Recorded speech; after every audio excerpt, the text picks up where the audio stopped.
Welcome to Insatiable, the podcast where we discuss the intersection of food, psychology, and culture. We had a hidden advantage of a secret stress buffer called estrogen, progesterone, and testosterone that was on a physiological level. In perimenopause, while we're going through the change, does anyone still call it that? And menopause, that buffer is gone. Right? As one of my consistency women said, I can't even multitask anymore, right? Like same girl, same. And this is physiology you can't out-discipline. I'm your host, Ali Shapiro, an integrated health coach, 32-year and counting cancer survivor, and have radically healed my relationship with food and my body. And for the past 17 years, I've been working with clients individually, in group programs, and in company settings to do the same. Welcome. The information in this podcast should not be considered personal, individual, or medical advice. So today we're going to be talking about rethinking success in order to interrupt long-standing all or nothing patterns with eating, exercise, taking care of ourselves, or the on-off perfectionist chaos cycles, right? Because to get the results we want, we can't be stuck in this pattern. So this is also going to be a sneak peek behind the curtain of how we measure success in my Truths with Food consistency program. And from here on out, I'm just going to be referring it to consistency and how I make sure the women in my group are set up for success when they're taking this course. And just a little caveat, right? Like no advice applies to everybody. And this advice really applies to who I work with. My clients tend to be really high achieving, really super productive. They raise the bar, right? Don't just clear the bar, they're raising the bar. They often identify as a perfectionist or overachieving, right? And let's be honest, as someone who likes to be an overachiever myself, right? We love the fruits of having a high standard, right? Food puns forever. Except, even though we have a lot of success in other life areas, right? Food seems to be that one thing. And maybe that's your situation, or like many of my clients, when you're on everywhere, right? Firing on all cylinders, guns blazing confidence. But when you're off, right, you're off. Not only are you not eating well, you're not moving well, you're not prioritizing sleep, right? Maybe your house is a mess. Right? It's like, oh, I'll declutter later, right? Don't get back to anything, right? You're stuck in this all or nothing cycle, in control or chaos. And this episode today is not just about weight. It's about finally getting off this ride, right? We're often on this ride when we want to lose weight, and it's cool if you want to lose weight. And this is also just true of if you generally want to get healthy and relate to yourself in a healthy way, right? As I tell my clients, you can't stress your way into healthy change, right? The change itself has to be healthy. So today I'm going to talk about 5 shifts that redefine what success actually looks like in midlife with food struggles, okay? So the first shift we need to make, shift number 1, and I think this is the hardest, is accept that your old playbook is expired, okay? So Essa, my son, is a baller, meaning he freaking loves sports. So he plays basketball and soccer, loves watching football. So I'm like in the heat, the heart of game and sports metaphor. So bear with me.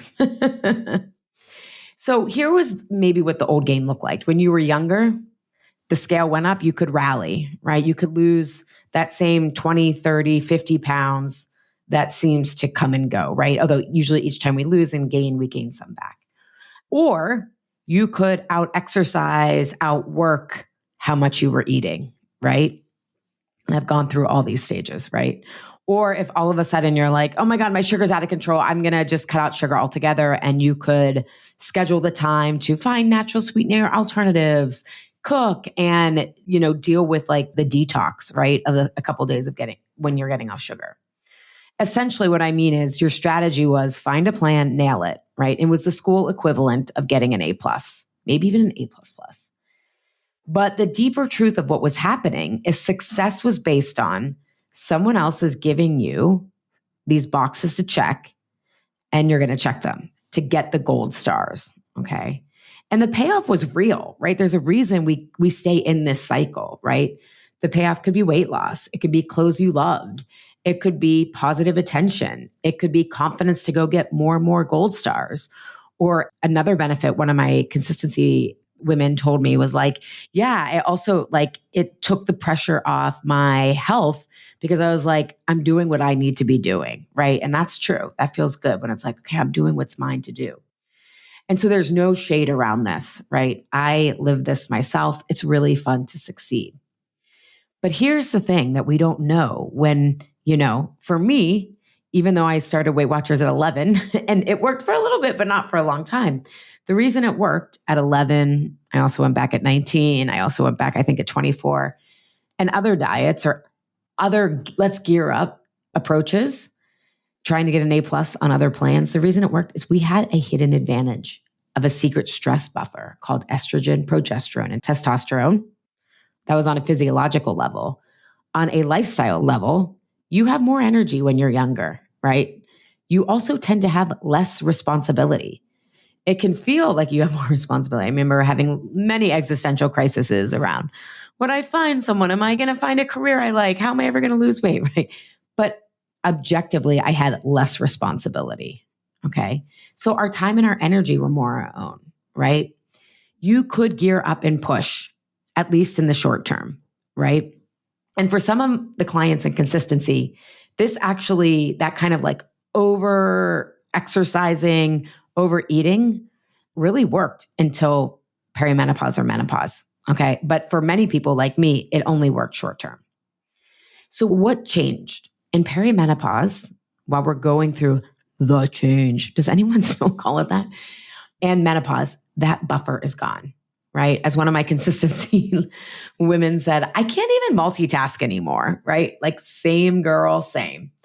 And this is physiology you can't out-discipline, okay? What used to work in terms of these dramatic shifts and changes in intensity now registers as acute stress. So that doesn't mean just dramatic changes in and of itself.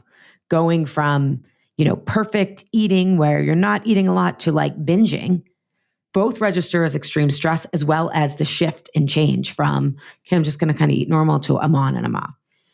Drastic cutting of calories, sedentary to exercising all the time. Now that results in crashing and burning much faster. Okay. Or, as many of the consistency clients say to me, like, I don't even have the energy to gear up anymore. Again, same, totally get it. This is not a personal failing. Okay. This is a universal stage of life. And I think if we're really honest, part of nature's design is like, I don't even want to do that anymore. Right. Like, it's just, ugh. The other thing is we have more life complexity. Okay. You've got kids, you've got aging parents, you have career advancement or career changes, right? A lot has shifted, right? The same way, like a lot of my clients, right, in their careers when they were first starting out, it was like getting to the next level, right? Getting to the next level. And then I have clients who are partners at law firms or leading the head of finance, right, at nonprofits. And it's like, oh my God, now not only do I have to be good at what I do, but I have to manage a team and I'm doing more complex things, right? If you're an entrepreneur like me, the more growth you have new problems to master, right? I used to think like, oh, once I get here to this benchmark, once I get here, right? Which is what I used to do with my weight. It's like, no, it's like mo money, mo problems. I finally understood what that song was really about. So overall, we have more complexity, less margin for stress, less time and energy period, right? And if we're just going to extend this, like, oh, getting the syllabus, studying, working hard, getting an A plus no longer works metaphor, right? When I was an undergrad at Penn State, I was in the Shire's Honors College. And what I learned a lot there, it was wonderful. I loved it. And a lot of it doesn't even apply anymore. Okay. I got an email account my sophomore year and our computers, there weren't really laptops. You used an Ethernet to dial up, right? That's kind of like our software is changing in our bodies in perimenopause, menopause, midlife. Okay. So that old equation is broken. Or as a client in consistency said, and I love this, it's like the equivalent of thinking that you can just get the syllabus, study, and work hard and get an A+ is, okay, what I used to do before this program, I would fall off track. And then the next day I would make mental commitments for the days ahead. I will do this. I won't do this, right? Based on someone else's idea of what's good and bad, and then expect success. And she's like, now I understand why that doesn't work anymore, right? So too often, I'm sharing this because too often we doubt ourselves instead of realizing short-term solutions or the intensity that used to work are doing more damage than they used to, okay? They've always done damage, but it didn't really register, right? As much when we were younger because of all the things I talked about. But the real work here, it is not trying to be more deprived, to restrict more, to work harder at food. It is maturing to say, you know what? I got to live in the real world. And how do things really work, right? Low-cal juice cleanses, they don't work anymore, maybe. Or maybe doing a 1 week Last Supper dinner on carbs before the Whole30, it's just not going to work anymore. I've got to play the long game. And I'll tell you, it's better than you think. But we have to come to that. It can be really scary to step off that cycle. And we're going to get into sort of how to manage that. All right, so shift number 2. We want to redefine success as a C+ effort that you can sustain. And notice I'm not giving you like, do this, not do that. That's just not how my programs roll, because I'm not going to be someone else you rebel against, because also it doesn't work. But C+ is going to look different every day, right? Based on, did you sleep? How much time do you have? All these things. So inconsistency. This C+ looks like showing up on days you might not feel like it. Now, my clients tend to love the calls, yet even there's some days you just don't feel like it, right? So we talk about aiming or, building up the lesson, right? The lesson is literally 20 minutes on an audio or transcript. And sometimes it feels like, and we're going to get into this, like when we are used to overachieving and succeeding, we build everything up and it's like, okay, just listen to 5 minutes, right? Or, oh my God, if I can't attend every call, it's like they're all recorded. Attend for 20 minutes, 30 minutes. Oh my God, I have to participate. No, you don't. Just show up. You will get so much just from learning from other people, right?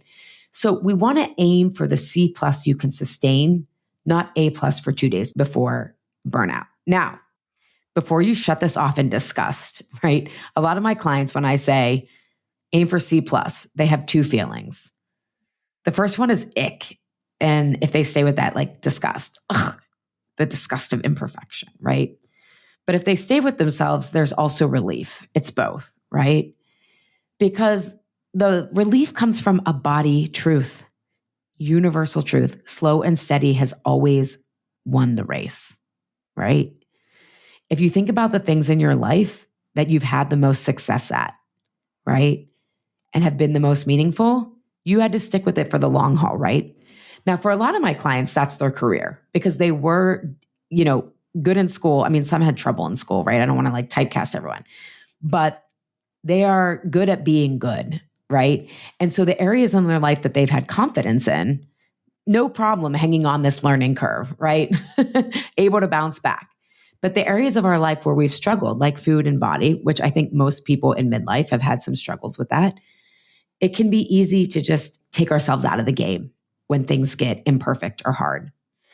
So we know that the things that we've really succeeded at are complex. They're not a straight line, right? Like again, in your career at the beginning, it's like, just do the work. And then it's like, oh, I got to lead people. I'm solving bigger problems. Oh, there's politics here, right? You're bringing in different threads that you got to navigate. But we assume weight loss or gut healing protocols, especially, are just a quick, simple, straight line, right? Now, if you are someone who has managed chronic fatigue, depression, some sort of chronic illness that you're trying to get support and improve upon, things aren't as simple as first as we think they are. But we expect that with weight loss or other things with our body. So let's unpack that ick that I talk about so you keep listening to this podcast and actually try what I'm talking about. The ick comes from this assumption that a C+ effort won't give us the results we've gotten from overachieving, okay?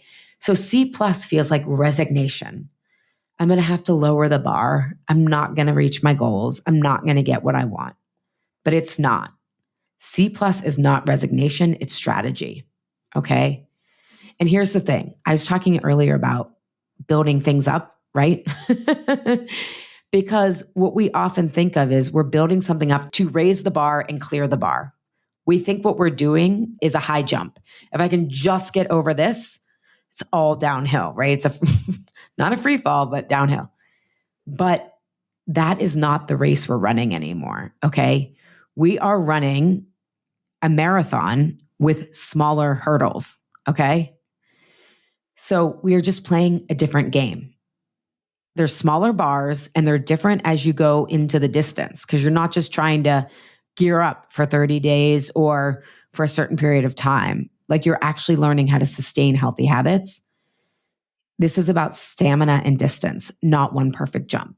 So we're not lowering the bar. We're going to a different game completely. Okay. Long distance marathon with hurdles, but smaller hurdles, not the ones you see on the Olympics. Those, I don't know how people do that, like deep bow for track and field stars. Okay. So why does this work? Once you've accepted that you're in a different race, a different game, why it works is that C plus on hard days means you're interrupting the old all or nothing pattern. Okay. And when you interrupt that, you are going to learn things about what works for you. So for example, with me, with my insomnia, originally when I was working on it, I was gunning, right? Even like violence for perfect sleep. Okay. I need 7 to 9 hours. That's what it is. And it's like, oh, what I learned is that on the days that I was up, since 2:30 in the morning, oh, this isn't actually a time game of sleep. This is an energy management game. So all of a sudden, I was like, if I can learn to take better care of myself on the days where I'm frustrated, I'm defeated, I'm like, when is this insomnia ever going to end? It actually gives me momentum to be set up for better sleep the next night, because what I was doing then is like, I wouldn't take my walks. I wouldn't get my morning sunlight, right? The food thing I had down pat. Food is pretty easy for me now after my own truce with food. But the other stuff, I was like, I'm just tired. But I started to learn in that gray area, it's not quantity of sleep. It's not perfection, right? There's so much more room for agility and to reach your goals. So that happens. But then your old B days become B plus days. Your old A days become A plus, okay? Because you have momentum, right? So if we look at this from a food standpoint, when I was struggling with food, I used to think like, just doing breakfast doesn't count, right? And it's like actually setting your blood sugar up with a healthy breakfast goes a long way in minimizing damage, right? And so I'm going to feel better even the next day when I try to get back on the horn. So when you show up with a C plus effort, when you don't want to, you have momentum. You're not starting from zero. And then here's where the magic happens and how you end up succeeding beyond what you can imagine. Your efforts accumulate over time, okay? So another example, last week I was sick. Throat stuff didn't totally take me out, but I was definitely fighting something. But I kept my walking up because I know the self-awareness I have is I am very prone to inertia. Okay. So if I don't move my body for a couple of days, I just never want to move again. It also really affects my moods, my energy. Well, that's a tangent. So I'm going to not talk about the type of nervous systems that this can happen to. So I just kept walking. I was like, you need to maintain momentum. I'm not crushing any New Year's goals. And this is going to help my sleep, all the things. So then this week I was able to ease back into my Orange Theory fitness intervals that I love because I wasn't feeling so down. I wasn't even feeling down at all. I was just like, oh, I'm ready to go. Okay. Now that's my body. That's how I work. You may have different weaknesses, right? But this is an example of like, now I just got right back into it instead of having to quote unquote gear up because I felt so much inertia. I felt like I was starting from zero, right? I was starting from like 20, 30. I don't know, right? I'm just making up numbers here. So a really practical question around C plus is like, am I just showing up and eating only the cookies and not the ice cream when I'm alone, right? Like, am I walking instead of like, what is a C plus? Like, what do I do if I don't have a syllabus or plan to tell me what a C plus is, right? Because we know in college, a C plus is what, like 75 to 79, right? So again, before we even get there, because it can look different every day, we need to see before tactics, we have to address even getting to working with the ick. Because again, this is the gap between knowing but not doing. We feel the ick, we feel gross, we feel, oh, I don't feel like it. And we take ourselves out of the game. Okay. So I can tell you intellectually what to do, but my work is all about moving from knowing what to do to actually doing it. So how do we actually get past it? The third shift is I want you to swap certainty for curiosity. Okay. So what do I mean by this is you have to suspend the belief that you already know everything. Okay. So this means I know that just eating breakfast doesn't count. I know that only walking doesn't count. I've heard all this before. I've done everything before. It's not going to work, right? So many of my clients, well, actually all of them, because this is developmental work. So I specifically work with people who have been doing some personal growth therapy, some sort of personal growth work for a while. Okay. So this is not their first rodeo. My clients are smart, they're savvy, and yet still, right? Why am I not doing this? But what ends up happening is when we aren't curious and we think we know everything, we get into what we call inconsistency, the superior and inferior trap at the same time. Okay. So the superiority is, I know everything. I'm just not doing it. Or C plus is not going to work. I already know that won't work, right? Or exercise doesn't count if it's not hard and I'm sweaty and I'm burning a certain amount of calories. But then when you can't do that all the time because it's unsustainable now, then you go into nothing works for me, right? When you're not implementing what you know, then there's that shame spiral. I am uniquely broken. I can't figure this out. And when there's a lot of pain around something, the ego gets really rigid. So this was an amazing question that came up in consistency last time. Someone asked me, what is shame? What is shame and what does it feel like? And we all probably, if you listen to this, you've probably heard of Brene Brown, and she gave so much language to shame, and it has some really good stuff around it. And to counteract shame, we develop a really rigid ego around the topic that we also have shame about, right? So because not knowing feels really unsafe. It feels really scary, right? So it's like, oh, this is what I used to say, like, I will figure out what to do with my life once I lose weight, right? Or meeting someone who I would want to date and be attracted to, I need to lose 30 pounds first. That is definitely the case, right? All of these things, like, we start to think about that have to be about our weight. That is certainty, right? As an example, because there can be a lot of shame around our bodies, like I had, So when you hear, I know this, or I know it all, or, a C plus effort won't really move the needle, that is actually a very protective mechanism against change, okay? It's a protection from the vulnerability on one level of, I don't know. And it's scary that I don't know. And then it's also really scary to show up differently. It feels really unsafe. And the more pain or shame or baggage we have, and again, if you're in midlife, you're still struggling with this stuff, chances are you've tried a lot of things, have a lot of baggage, the more certain you are going to be that you know it all. So I'll give you a great example of how this showed up in the last round of consistency. So one of my clients was saying that she used to really beat herself up and tell herself that her jeans would wear away in the center of the thighs, right? Because most of us, our thighs touch. But she was like, that is my fault. That is because of my weight.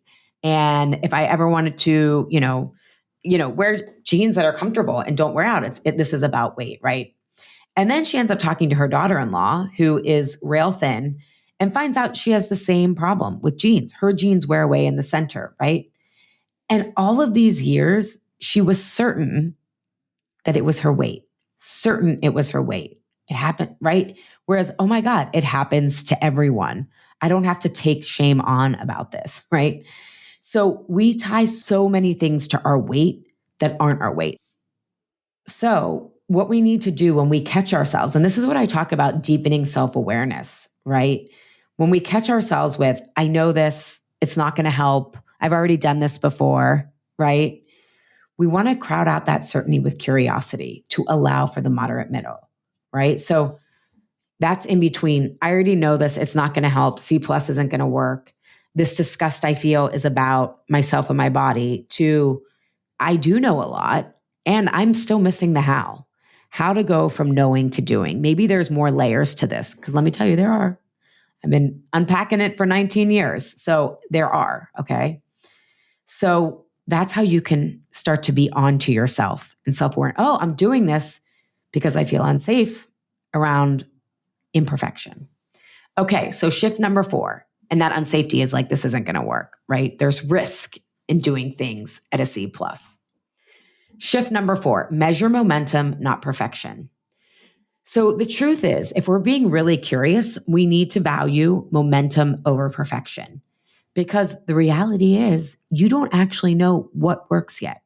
You might be trying to be perfect at something that doesn't need to be perfected, right?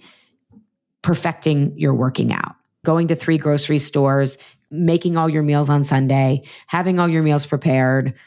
Maybe that's really not what will work for you, right? That's high level example. So we have to understand, again, we are running a longer race. And if we're playing the long game, right, we have to focus on momentum. The goal is to stay in the game, right? Sidebar, because us is a baller and we love some hip hop, some rap, and we play DJ Khaled, right? In the words of DJ Khaled, I should say, his song, All I Do Is Win, Win, Win. There's a line that says, at least this is how we sing it. I'm really good at botching lines. Don't ever count me out. You only count me in. You better count me in, because all I ever do is win, win, win. And Essa has not learned how to lose yet. He loves winning. And I said to him, at some point, you're going to have to learn how to lose. And let me tell you, if you take yourself out, you're not going to win. You got to count yourself in. Don't give up on yourself, right? And it's easier said than done, but that's what it is. You can't take yourself out of the game. So how you maintain momentum, instead of saying like, did I do this? Am I good? You want to say, am I learning what works for me now, right? Am I feeling better? Not did I do the good thing and check the box, but does this feel better? Does it actually feel better to take a 10-minute walk, even if I don't think this is an exercise that counts? Does it actually feel better to eat a healthy meal and then have dessert, even though I shouldn't be having dessert, right? Do I feel better doing that? Yeah, you're going to feel better, and then the more you feel better, the easier it is to maintain momentum. Am I actually doing even 20%, right? That's committing to running your race and the different race in midlife. So I'm harping on this because I want you to stop doubting yourself. Too often we doubt ourselves instead of doubting this perfectionist plan. Okay? You did not fail the plan. The plan failed you because it wasn't all the pieces of the puzzle. Even if you felt great on it, but it couldn't last, you didn't have all the pieces of the puzzle. Okay? And lastly, if we focus on momentum instead of perfection, right? Working through the disgust and ick, this is how we're doing it. Here's what happens is there's a compounded effect. So we know this about financial money, right? You invest in your retirement in the stock market. You look and you're like, oh my God, I've been doing nothing, but it's just been accumulating interest. It's like you get a certain amount and it just accumulates like a snowball going down the hill. Same with health habits. Consistency, where it's a C plus, beats occasional A plus every time. You will get so much further. And that's why if you can sustain a C plus for years versus in the past, maybe you were able to only keep up a diet for 6 months or even a year, there are so many compounding effects. Okay. So the key takeaway here is success is about showing up, not 6 months from now, not 6 months ago, but right now, regardless of how you feel. Days you aren't feeling it, aim for a C plus. Momentum beats perfection, okay? If C plus is too much, aim for a C, aim for a C minus, aim for a D. You still tried and you still learned, okay? You will still be more consistent. You're still going to go further than if you had couple perfect days, okay? The last shift, number 5, is plan for hard before hard happens. Okay, so often when we are in perfectionist overachieving, we are so optimistic. Right? And I love that for us. I even now am so onto myself. I'm like, when I'm making like business strategy plans, I'm like, I know this is not going to go how I think it goes, but I have to have this much optimism to get started, right? Again, love optimism for us. But if you actually want to embody these shifts that I've talked about, you have to find specifics about why this aiming for C plus to get out of the all or nothing is hard for you. Why it's hard to not build things up. Why it's hard to not be a perfectionist. Why it's hard to not aim for A plus. Why even aiming for C plus on hard days kicks up resistance. And let me tell you, that is also not a character default. It is protective resistance to change. It feels risky to show up that way. And it's for everybody, right, who struggles with this all or nothing cycle. So much so that inconsistency on the opening circle, the first thing we do is a truce with food, second wind exercise. And we get really specific about why is this going to be hard for you, right? And we get into, right? Like, okay, are you going to start comparing yourself to other people and see if you aren't far enough along, or if you miss a lesson or two because your kid gets sick and then work is crazy? Are you going to take yourself out because you're not doing as well as other people, right? We talk about, hey, if you want to use the boards, come maintain some sort of belonging connection here, right? The need is that. The flexibility could be just showing up to a call. It could be and not having to participate. It could be, going on the boards and not having to write it like it's an English paper, right? It can just be stream of thought. But when we do this, there's so many other ways that it gets called out, right? Or not called out, calling in. There's so many ways that people will take themselves out of the program, right? And these are bigger patterns of all or nothing, not just with food or the program, but life. And so we talk about how to find that moderate middle, right? Because at least in my program, right, there's resilience and life happening is built into the pacing and the structure, right? But I share this with you, not to give you all the ins and outs of that exercise, but to tell you that several participants have said that the exercise alone was worth the price of admission, right? They said, I didn't even know I was gripping onto that, right? I didn't know that I had assumed to go onto the boards I had to write an English paper. I just wouldn't have done it because I would have built it up, right? So you need to get really clear on the specific of what's going to be hard for you for showing up and what feels like an imperfect, I'm going to figure all the reasons not to do that, okay? And this is, again, being onto yourself. This is what I'm talking about, self-awareness. This is why so many clients are like, wow, I learned more about myself than I really expected. And my clients come in already decently self-aware, right? So again, the foundation here for this number 5 is planning for things to get hard or not go as planned, and develop self-awareness of how you take yourself out of the game, okay? And you have to learn to do this for the long haul because there's rarely perfect conditions. And the good news is if you stick with this self-awareness long enough, you're like, oh, there's 2 or 3 things that take me out. Here are my patterns and here's what I can do. And by once you identify them and really get clear on what your patterns are, you start to laugh at yourself. It's one of my clients it feels so unburdened, right? So the invitation again, and this is, I think, the nature of midlife, right? Especially with our health, is we can use this decreased capacity and resilience to finally run a different race. Okay. And I hate that personal development, is life happening for you or to you, right? Sometimes it's just happening to you. Sometimes it's both.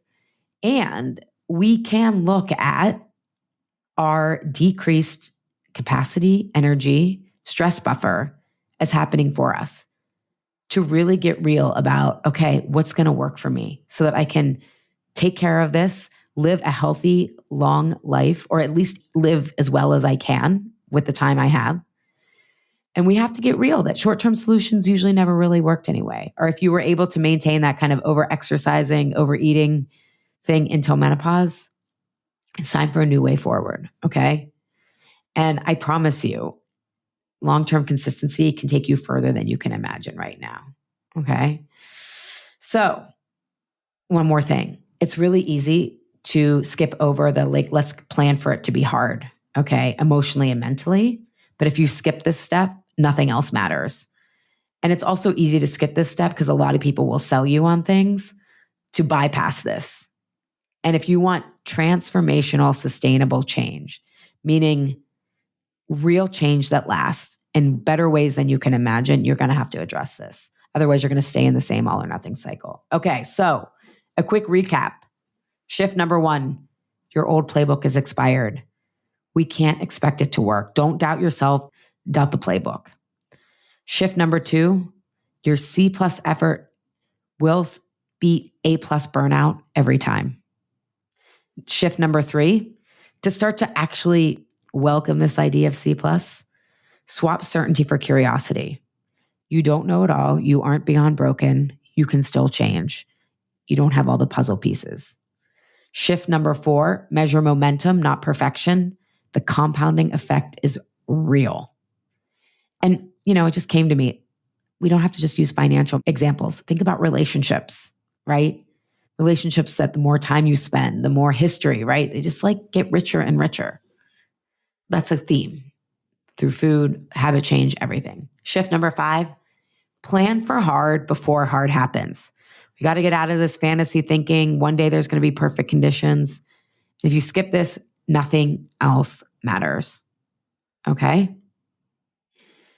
So if you really want to figure out what is going to be hard for me in this, I want to invite you to my free workshop, Untangle Your Food Triggers, Catch Yourself Before You Fall Off Track. Free workshop, Tuesday, February 10th. We're going to get into the eating triggers and what you actually need to do. I'm not don't have a plan, but it has to be a flexible plan. And I'll talk about that in the workshop. But what do you actually need to do to resolve those triggers? Okay. No white knuckling required.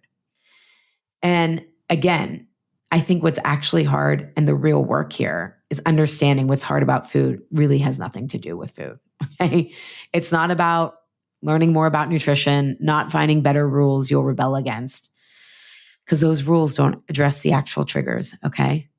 So I hope you'll join me on that workshop. There will be details, a link with details in the show notes, or you can sign up at truthwithfood.com/consistency to sign up and for more details. Okay. All right. I know these 5 things, it's a lot to digest, and pace yourself. It's a little wink I'm doing virtually. Focus on momentum, not perfection, for digesting these.